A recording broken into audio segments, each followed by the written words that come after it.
এই যে সেটার একটা নমুনা আমি আজকে আপনাদের শরীয়তপুরের ভেদরগঞ্জে এসেছি। আমরা যেটা চাই সেটা হচ্ছে যে নারী শক্তি শুধুমাত্র ঢাকা কেন্দ্রিক কোনো একটা সংগঠন হোক, আমরা এটা চাই না। এবং নারীদের আসলে আলাদা কোনো রাজনীতি আমরা দিতে চাই না। আহ, জনতার স্কুল এটা আমার ব্যক্তি উদ্যোগে একটা কর্মসূচি।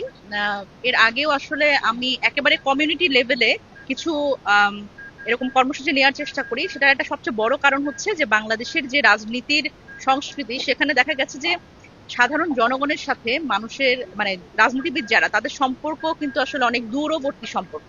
সুতরাং রাজনীতিবিদরা যদি আসলে জনগণের কাছে না যায় এবং তাদের সাথে যদি তাদের সমস্যা নিয়ে কথা না বলে, সেটা আসলেই সত্যিকার অর্থেই যেটা আসলে অধিকার ভিত্তিক রাজনীতি এবং জনগণের জন্য রাজনীতি যেটা মুখে মুখে বলা হয়, সেটাই শুধু মুখের কথাই থেকে যায়।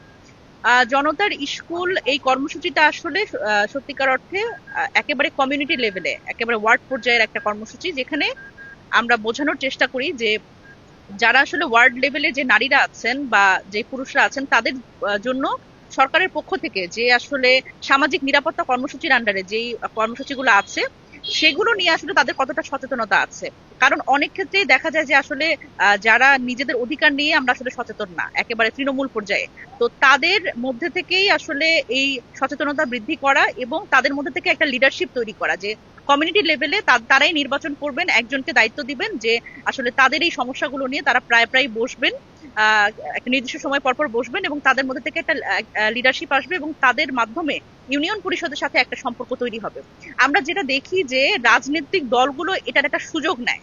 আমি নিজেও একটা রাজনৈতিক দলের প্রতিনিধিত্ব করি, কিন্তু ব্যাপারটা হচ্ছে যে যখন ধরেন যে কোনো এক সুবিধা আসে ইউনিয়ন পরিষদে বা উপজেলা পরিষদে, সেগুলো রাজনৈতিক দলের নেতাদের মাধ্যমে কিন্তু ডিসবার্স হয়। কিন্তু সেখানে যখন আসলে যারা প্রকৃত সুবিধাভোগী, তারা যখন আসলে তাদের অধিকার সম্পর্কে না জানে, দেখা যায় যে রাজনৈতিক দলগুলো তাদের একটা নেপোটিজম করে, তাদের আত্মীয় স্বজন বলেন, নিজেদের লোকজন বলেন, নিজেদের ভোটার বলেন, তাদের আসলে এই সুবিধাগুলো পৌঁছে দেয়। কিন্তু সত্যিকার অর্থে প্রকৃত যারা সুবিধাভোগী, তারা কিন্তু এখান থেকে বঞ্চিত হয়। এটা তো আসলে একেবারে তৃণমূল পর্যায়ে তো এনসিপির পক্ষ থেকে একেবারে ওয়ার্ড লেভেল পর্যন্ত কিন্তু আমরা কমিটি দেওয়ার চেষ্টা করছি। সুতরাং এইখানে আমার মনে হয় যে ওয়ার্ড লেভেলে আসলে মানে এই আমার যেরকম এই ধরেন এই জনতার স্কুল এবং এই ধরনের যে একেবারে কমিউনিটি লেভেলের যে কর্মসূচিগুলো, সেগুলো থেকে আসলে নারীরা সামনের দিকে এগিয়ে আসার একটা সুযোগ পাবে, যেটা হয়তো এনসিপিতে আমরা যখন ওয়ার্ড লেভেলে কমিটি দিচ্ছি, সেখানে হয়তো তারা আসার একটা সুযোগ পাবে। সুতরাং এই কমিউনিটি লেভেলে একদম নারীদের আসলে সামনে এগিয়ে আসা এবং একটু কথা বলা এবং তাদের ওই সাহসটা দেওয়া, এটা খুব গুরুত্বপূর্ণ, যেটা হয়তো এনসিপির সামনের যে নেতৃত্ব, নারী নেতৃত্ব, তাদের সহযোগিতা করবে। এই যে সেটার একটা নমুনা আমি আজকে আপনাদের শরীয়তপুরের ভেদরগঞ্জে এসেছি। আমরা যেটা চাই সেটা হচ্ছে যে নারী শক্তি শুধুমাত্র ঢাকা কেন্দ্রিক কোনো একটা সংগঠন হোক, আমরা এটা চাই না। এবং নারীদের আসলে আলাদা কোনো রাজনীতি আমরা দিতে চাই না। নারীদের রাজনীতি আসলে মেইন স্ট্রিম, যে বাংলাদেশের জাতীয় রাজনীতি, সেটাতেই আমরা নারীদের মেইন স্ট্রিম করতে চাই।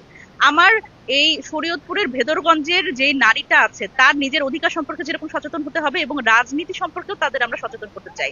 যেমন আসলে ন্যাশনাল পলিটিক্সে কি হচ্ছে, এই সংস্কারটা আমরা কেন চাচ্ছি, এই জায়গাগুলো আসলে অল্প অল্প করে আমরা তাদের মাথায় ঢুকাতে চাই এবং এক ধরনের রাজনৈতিক সচেতনতা তৈরি করতে চাই, যার মাধ্যমে তারা নিজেদের অধিকার সম্পর্কেও যেরকম সচেতন হবে এবং বাংলাদেশের রাজনীতি নিয়ে তারা চিন্তা করতে উদ্বুদ্ধ হবে।